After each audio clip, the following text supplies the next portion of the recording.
We're back, and these are the top 8 mistakes that everybody makes at Hyrox, and today we're going to show you how to avoid them.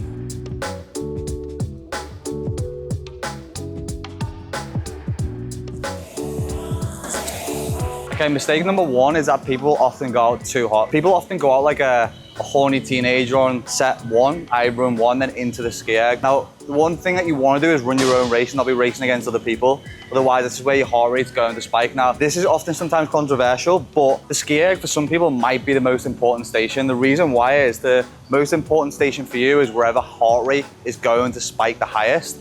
So if heart rate goes high on the ski, this is the most important station for you, and so on further down the race. If anything, on the first race, I would recommend going and err on the side of caution, so going a little bit slower. The way that you can really understand what your pacing's going to be for the running in some of the stations is to complete a Hyrox sim, or just throw yourself in the deep end and get some data from racing. The second mistake leading into this one is don't race other people. The thing that people commonly do is look at the people that are in their heat and try and race to the front of that. What you gotta think is just because you're winning that heat doesn't mean that you're going to podium and you could just fuck up your whole race. You gotta remember that there's gonna be 2, 3, 4, 5, 10 more waves that are gonna go after you at people that may finish in front. So although it's tempting to try and be at the front of that wave all the time, just hold on to your own pacing. On the other hand, if you are maybe someone who's a more experienced athlete or you've done a couple of races, having some people who you know in your heat or people experienced in your heat could be a good thing just to give you that bit between your teeth of something who's more experienced and you can have a bit of a competition with as well. Because there's one thing that you don't want to be in the race, it's one thing I want you to remember all the time, is don't be lazy. The third mistake is going to RP10 the sleds. Often this is where the race can be won and lost. It's the place where often a lot of people just raise that muscular fatigue too high. So the thing that we don't want to do is we don't want to go to RP10. I know it can be tempting to just be, shoulder barging and overweight shopping trolley down a cheap bit of carpet when you're in Hyrox and you've got that excitement and adrenaline pumping. But the thing that we want to try and do is just reserve a little bit because there's still a lot of the race to go. This is where realistically heart rate's going to be jacked up, muscular fatigue is going to be high, lactate's going to be through the roof. So try and reserve a little bit. The best tips I could give you for not messing up the sled is going to be try and keep the RP at like a maximum of 7. So if you feel yourself effort-wise getting above that, we need to pull back. The other thing to try and do is maybe take a break every 5 seconds when you feel yourself getting up to an RP 8.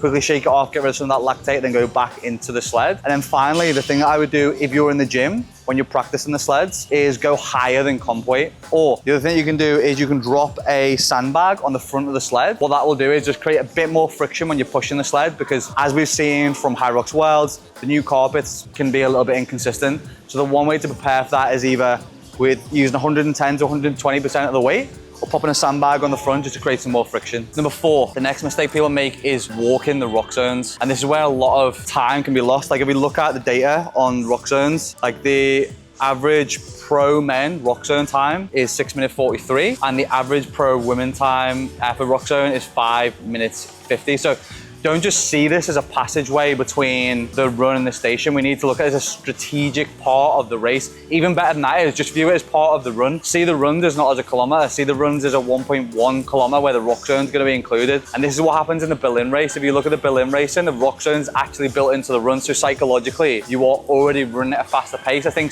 too many people see it as like, oh, there's water in the rock zone, so I'll just chill and I'll walk. No, you need to be strategic about it, because this is where a lot of people can either make up a lot of time or you can lose a lot of time. So there's 3 things you can do here to get your rock zone time down. 1, familiarize yourself with the course and with the race, because rock zones are going to look different from each race. Second thing is practice transitions with your partner. This is where again you can save time when you're in the rock zone, transitioning from station to running. And thirdly is just efficient hydration. Grab a cup, take a sip, bin it, go. Don't just be walking with your cup and sipping it like you're on a happy Sunday. Mistake number 5, fueling or over fueling. So one of the mistakes that I made for when I did Hyrox Manchester was listening to my good friend Hunter McIntyre, who completely screwed me over because he told me treat it like an eating competition, and I did, and I felt just like a truck. I couldn't move, I felt too heavy. What you gotta remember is this isn't a marathon. Like a good Hyrox time can be anywhere between like 60 to, I think the average time is 90 minutes. So you don't need a whole lot of glycogen. For me, carbon up a little bit the day before and having some gels or liquid carbohydrates is going to be enough to fuel you for the race. The other thing is don't change the fuel on the day of the race. Don't switch things up. Don't change the carbohydrate source, because this can really screw over a race. And if you've been preparing for 3 to 4 months for this Hyrox race and you feel fit and you feel good,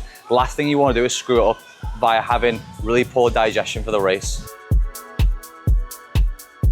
Number 6 is going too hard on the week of Hyrox. So the one thing that we've got to try and remember is it's a taper week. We need to be pulling back at least volume. We don't want to pull back intensity completely. We do want to pull back volume. I like to pull back volume by about 50%, but still keep some race pace work in there. The reason why is we don't want the body to go into like a metaphorical holiday mode. We want to be like a racehorse ready to go out the gate. So we keep that intensity in there. Now, the reason for this is when you do your training block, this is the way that I like to view it. What you're doing over the 12 or 16 week period is you're building that battery, you're building the size of the battery. Then the taper week for Hyrox is you're charging the battery up. Like, it's a waste of time if you spend that amount of time building a big base for you then to be too tired to use it. So try and think about the week of Hyrox. You can't get any better, but you can get worse. Now, the day before Hyrox, I like to either do a primer workout, where it's just some race pace work on a treadmill for like 15 to 20 minutes and a little flush out on the bike, but you can take a rest day. And then the other thing to remember is the taper week for a lot of people is gonna be more of a mental struggle. When you've been training so hard for a Hyrox race, it's gonna feel strange pulling back the volume, but trust in the process and lean into it. The other thing a lot of people experience is something called phantom injuries, where you believe you're getting injured or ill. It can just be a bit of a mental battle again. So try and stay switched on, keep things in your mind and your head that are gonna keep you positive, motivated, and learn to pull back a little bit. So mistake number 7 is wearing the wrong footwear.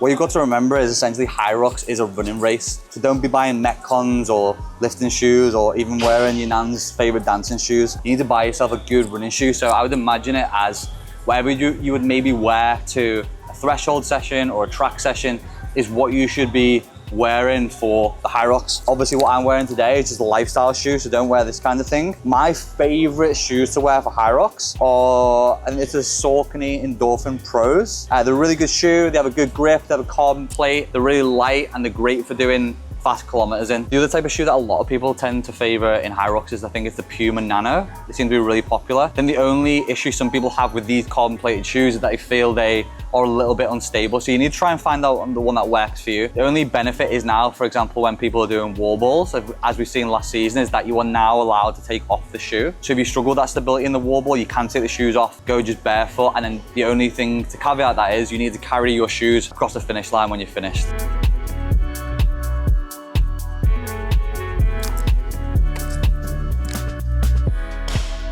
Now, number 8, the most obvious one until last, is don't care penalties. So as we saw again from Hyrox this season, especially at Worlds, it seems to be getting really strict in the higher competition. And there is again some inconsistencies with penalties as we move across the field with different countries and different competitions. But the best way that you can avoid penalties and stop yourself from losing time is just become as efficient as possible at doing the stations. And that way you can rely on your strength and your fitness and not allow yourself to become sloppy through some of the movement patterns and incur penalties. The best way that you can do this, and I'll pop the video up, is go over every single station that I went through in great detail about how to master them and become more efficient. Sleds is an easy one to get this wrong in, and probably one of the most costly ones, especially in sled pull. If you're going to incur having to pull extra distance on a station, which is going to essentially increase a lot of muscular fatigue and add on time. So try and get the sleds right first. The other one here, wall balls, is where we've seen a lot of penalties come in again. It's where we can just end up doing 120, 130 reps quite easily instead of the designated 100 reps if you are not going low enough or if you're missing a target. So again, just get efficient, especially under fatigue, of practicing these kind of exercises. So hopefully going over these 8 mistakes really helps coming up to your next Hyrox competition. And if you do need more help with Hyrox or programming, please feel free to drop me an email. My email will be in the description box below to my one-to-one coaching programs, or you can get more help on this channel by simply subscribing, liking the video, and drop any questions below. I'll see you in the next one.